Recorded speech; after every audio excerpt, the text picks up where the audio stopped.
बच्चों लोग, इस क्वेश्चन में आपसे पूछा गया है कि इसमें से कौन सा कॉम्प्लेक्स है जिसमें highest level of parametric behaviour show करने वाला है। तो ध्यान देंगे, पैरामेट्रिक बिहेवियर शो कॉम्प्लेक्स क्यों करता है? Due to presence of unpaired electron.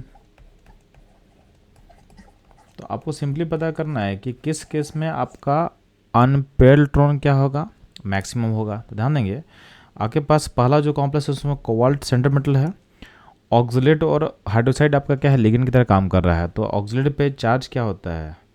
तो ऑक्सलेट पे चार्ज -2 होता है और OH पे -1 होता है। तो पहले क्या काम करेंगे हम लोग, आपके सेंटर मेटल का ऑक्सीडेशन स्टेट निकाल लेंगे।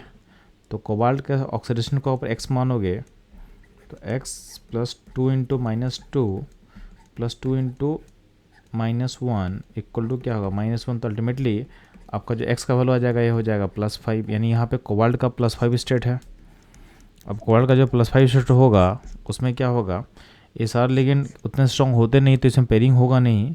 तो कोबाल्ट का नॉर्मली कितना होता है? तो कोबाल्ट नॉर्मली होता है आर्गन 3d7 एंड 4s2 होता है। अब इसमें से आप 5 इलेक्ट्रॉन निकालो, तो 5 इलेक्ट्रॉन निकालोगे तो क्या होगा, कोबाल्ट 5 का हो जाएगा आर्गन 3d4। अब d4 होगा मतलब क्या है, इसमें अनपेड क्या होगा, 4 होगा। नेक्स्ट जो आपका कॉम्प्लेक्स है टाइटेनियम का, तो TiNH3 6 + 3, इसमें क्या होगा, Ti आपका +3 स्टेट में है, तो ये क्या होगा आर्गन 3d1। अब इसमें 6 लिगेंड है, अगर ए अंदर भी आएगा तो पेयरिंग होने का कोई मतलब तो है नहीं। तो आपके पास अनपेड क्या बचेगा, अनपेड 1 बचेगा, जो 1 इलेक्ट्रॉन अनपेड ही रहेगा। नेक्स्ट देखेंगे, तो ये जो वैंडियम का कॉम्प्लेक्स है उसमें ग्लाइसिन जो लिगेंड है उस पर चार्ज -1 होता है, OH पे -1 होता है, अमोनिया पे चार्ज 0 होता है। तो इसको जब ऑक्सीडेशन स्टेट निकालोगा वैंडियम का, तो V का आप x मानते हो तो ग्लाइसिन पे 2 × -1 होगा, OH पे क्या होगा 2 × -1 कर लेंगे हम लोग, और अमोनिया का क्या करेंगे, अमोनिया का 2 × 0 कर लेंगे इक्वल टू +1। तो सॉल्व करके अल्टीमेटली क्या मिलेगा, तो x इक्वल टू क्या हो जाएगा, +5 हो जाएगा। यहाँ पे भी क्या होगा, +5 स्टेट होगा। अब वैंडियम में जो होता है, वैंडियम का एटॉमिक नंबर होता है 23, ये होता है आर्गन 3d3 एंड 4s2। तो V का जो +5 स्टेट होगा उसका हो जाएगा आर्गन 3d0।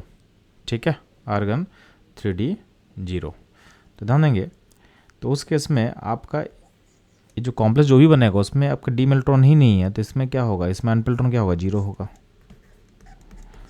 जो स्मॉल n का सिंबल हम लोग अनपेड इलेक्ट्रॉन के लिए यूज कर रहे हैं इस कॉन्टेक्स्ट में। तो ध्यान देंगे, अगला जो डी में जो कॉम्प्लेक्स है आयरन का, उसमें जो भी आपका लिगेंड है EN है, इथिलीन डाइमिन, BPY लिखा हुआ है, बाई पायरिडाइल मोइटी का नाम दिया गया है, और यहाँ पर अमोनिया है।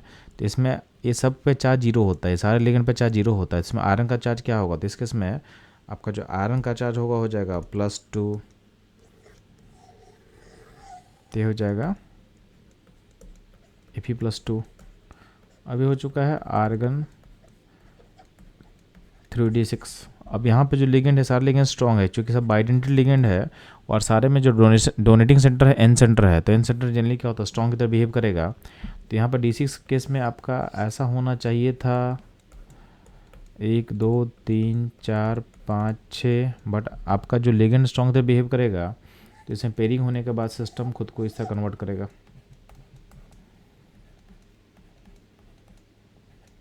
ठीक है, तो ये कन्वर्ट कर चुका है।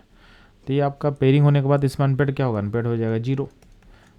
तो इसमें अनपेड 0 हो चुका है, हाइब्रिडेशन क्या हो जाएगा D2sp3, और CP क्या हो जाएगा, ऑक्टाइल हो जाएगा। तो इस केस में अनपेड हो चुका है 0।